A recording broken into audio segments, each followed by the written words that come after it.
જોતાં જ ખાવાનું મન થઈ જાય એવા સ્પોન્જી, સોફ્ટ અને ટેસ્ટી પણ એટલા જ, અને બનાવવામાં એટલા જ ઇઝી, ઘરમાં રહેલી વસ્તુઓથી બની જાય એવા આજે આપણે બનાવીશું રવાના ઢોકળા, જેમાં એટલી સરસ જાળી પડશે અને તમને બનાવવાની અને ખાવાની બંને રીતે મજા આવશે. તો ચલો આપણે બનાવીએ. એના માટે મેં અહીંયા એક વાસણ જે છે એને તેલથી ગ્રીસ કરી લીધું છે. વાસણ તમે તમારે રહેલું કોઈ પણ તપેલી કે એવું ઊંડું વાસણ લઈ શકો છો, જેનાથી આપણા જે ઢોકળા છે એ બન્યા પછી ઇઝીલી નીકળી જશે.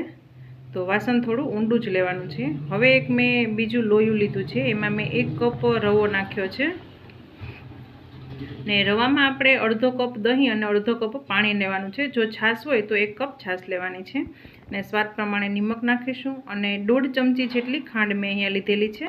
જો તમારા સ્વાદ પ્રમાણે તમે ઓછી વધી કરી શકો છો. અને 1 ચમચી મેં આદુ અને મરચાંની પેસ્ટ નાખેલી છે, એનાથી એનો ટેસ્ટ ખૂબ જ સરસ આવે છે. તમારે ન નાખવું હોય તો તમે એને સ્કીપ પણ કરી શકો છો, પણ નાખશો તો એનાથી એનો ટેસ્ટ ખૂબ જ સરસ આવશે. અને હવે પાણી આપણે ધીમે ધીમે ઉમેરતા જઈશું અને એને આપણે હલાવી અને સરસ બેટર બનાવી લઈશું. અને એને ઢાંકી અને 5 થી 10 મિનિટ માટે સાઈડમાં રેસ્ટ માટે મૂકી દઈશું. અને 10 મિનિટ પછી તમે જોઈ શકો છો આપણું જે બેટર છે એ થોડું ઘાટું લાગે છે, તો એમાં થોડું પાણી નાખી અને આપણે એને સેટ કરી લઈશું. પણ ફ્રેન્ડ્સ, અહીંયા બહુ પાતળું બેટર આપણે નથી બનાવવાનું. અને મેં અહીંયા 1 ઈનોનું પેકેટ લીધેલું છે. જો ઈનો તમારા ઘરમાં ન હોય તો તમે અડધી ચમચી ખાવાના સોડા પણ લઈ શકો છો. અને એને આપણે થોડું પાણી નાખશું એટલે જેથી ઈનો છે એક્ટિવેટ થઈ જશે. અને હવે આપણે આપણા જે બેટર ગ્રીસ કરેલું છે એમાં આપણે આ બધું ખીરું છે એ એડ કરી દઈશું.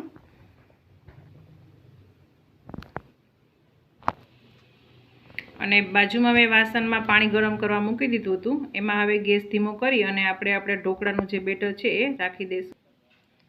અને હવે આપણે ઉપરથી લાલ મરચું પાવડર જે છે એ સ્પ્રિંકલ કરીશું. એ ટોટલી ઓપ્શનલ છે, તમારે ન કરવું હોય તો તમે સ્કીપ પણ કરી શકો છો, પણ એનાથી દેખાવે અને સ્વાદમાં બંને રીતે ઢોકળા ખૂબ જ સરસ લાગશે. ઉપરથી થોડી ધાણાભાજી નાખી આપણે 10 થી 12 મિનિટ માટે એને ચડવા દઈશું. તો ફ્રેન્ડ્સ, તમે જોઈ શકો છો આપણું જે ઢોકળા જે છે એ ચડીને રેડી થઈ ગયા છે. તો આપણે એવી રીતે ટૂથપીક અંદર નાખીશું, જે ક્લીન નીકળે તો એનો મતલબ કે આપણા ઢોકળા જે છે એ પરફેક્ટલી કૂક થઈ ગયા છે. તો હવે એને આપણે બહાર કાઢી અને ઠંડા થવા દઈશું. ફ્રેન્ડ્સ, જો તમને મારો આ વિડીયો પસંદ આવતો હોય તો પ્લીઝ એને લાઇક, શેર અને મારી ચેનલને સબસ્ક્રાઈબ કરવાનું ના ભૂલશો. તો હવે આવી રીતના ચપ્પુ આપણે ફરતું કરી અને આપણે એને અલગ કરી લઈશું. ફ્રેન્ડ્સ, આમાં ઉતાવળ નહીં કરવાની. જો એ તમારા ઢોકળા પ્રોપર ઠંડા થઈ ગયા હશે તો ઇઝીલી નીકળી જશે, અને જો થોડા પણ ગરમ રહેશે તો એ અડધા જ નીકળશે. તો આવી રીતે ઉપર પ્લેટ રાખી અને ઉલટા કરી નાખવાના અને થોડા એને પાછળથી ટેપ કરશો એટલે ઢોકળા જે છે ઇઝીલી નીકળી જશે. તો હવે હું તમને નજીકથી બતાવું. તમે જોઈ શકો છો કેટલા જાળીદાર અને આપણા ઢોકળા બન્યા છે. તો હવે એને આપણે પાછા પલટાવી દઈશું. તમે જોઈ શકો છો ફ્રેન્ડ્સ, એ દેખાવા પણ કેટલા સરસ લાગે છે. અને તમે એકવાર બનાવી અને ટેસ્ટ જરૂરથી કરજો, સ્વાદમાં પણ એટલા સરસ લાગશે. તો હવે આપણે એમાં કટ્સ લગાવી લઈશું. અને ફ્રેન્ડ્સ, તમે સબસ્ક્રાઈબ કરી અને બેલ આઇકનને ટચ કરવાનું ના ભૂલશો. તમે બેલ આઇકન દબાવશો તો જ મારા નવા વિડીયોના નોટિફિકેશન જે છે એ તમારા સુધી પહોંચશે. હું જ્યારે પણ નવો વિડીયો અપલોડ કરીશ તો તમને નોટિફિકેશન મળી રહેશે. તો સબસ્ક્રાઈબ કર્યા પછી બેલ આઇકનને દબાવવાનું ના ભૂલશો. તો હવે આપણે જે છે એ કટ લગાવી લીધા છે. તો હવે આપણે એનો વઘાર કરીશું. એના માટે મેં અહીંયા થોડું તેલ લીધું છે અને એમાં આપણે રાઈ નાખીશું. રાઈ તતડે એટલે આપણે થોડું જીરું નાખીશું અને થોડી હિંગ નાખીશું. મીઠા લીમડાના પાન નાખીશું. અને અહીંયા મેં 2 મરચાંની ઊભી સ્લાઈસ કરીને નાખેલા છે. તો એને આપણે થોડી વાર ચડવા દઈશું.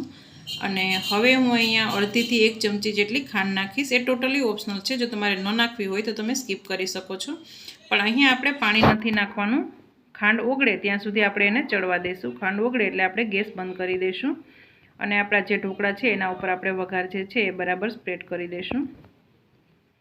તો ફ્રેન્ડ્સ, તમે જોઈ શકો છો સોફ્ટ અને જાળીદાર અને એટલા જ ટેસ્ટી એવા આપણા રવાના ઢોકળા જે છે એ બનીને તૈયાર થઈ ગયા છે ને દેખાવે બિલકુલ બજારમાં મળે છે એવા. તો તમે એકવાર જરૂર ટ્રાય કરજો, તમને પણ એટલા જ ટેસ્ટી અને ખૂબ જ સરસ લાગશે.